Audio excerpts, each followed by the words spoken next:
Rachel Onfray, pourquoi l'Église n'arrive pas à prononcer le mot d'indemnisation des victimes et encore moins se mettre d'accord sur un montant ? C'est compliqué parce que c'est pas seulement sémantique. On voit bien que si vous utilisez ce mot-là, c'est que vous avouez qu'il y a eu des fautes commises et les fautes commises, elles sont problématiques. Il faudrait penser la question de la faute en termes de religion et en termes de droit aussi. C'est pas exactement la même chose. Vous avez bien vu d'ailleurs les réactions des prêtres quand il y a eu cet attentat à Nice. On a tout de suite estimé que, d'une certaine manière, le criminel était une victime, qu'il s'était trompé, etc. Donc c'est toujours difficile de penser la peine, la faute, la rétribution, l'indemnité dans la logique chrétienne, puisqu'on est toujours dans la logique du pardon des offenses, de l'amour du prochain, etc. Et il faudrait effectivement passer sur le registre non plus du religieux, mais sur le registre du politique, pour le coup, du juridique, et en même temps d'une morale qui serait sécularisée, en estimant qu'il faut nommer les choses. Il y a eu des crimes.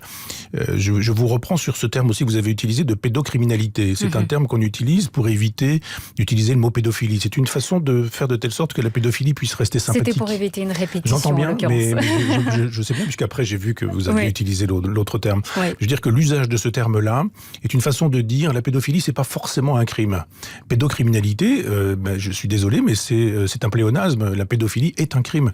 Cette idée de dire créons un autre mot pour laisser la pédophilie aux esthètes, à Matzneff et à quelques autres qui nous expliquent que les Grecs, Alcibiade, Socrate, Platon, etc. Non, je trouve effectivement que c'est une pathologie d'avoir une sexualité avec des personnes qui ne sont pas consentantes, c'est-à-dire aussi bien des animaux, des handicapés, des morts, enfin bon, c'est clair, il y a des pathologies sexuelles, et il serait bon que l'Église puisse aussi penser en termes laïques, si tant que faire se puisse, pour nous dire que oui, c'est un crime, que ce crime n'est pas spécifique à l'Église aussi. C'est dans le monde enseignant, c'est dans le monde associatif. Il faut pas charger la mule papale, je dirais, pour le coup, parce qu'il y a effectivement plein de profs de sport, plein de gens qui sont des animateurs bénévoles dans des clubs, plein d'instituteurs, de professeurs, etc. Parce que c'est une pathologie généralisée dont on ne sait pas tout.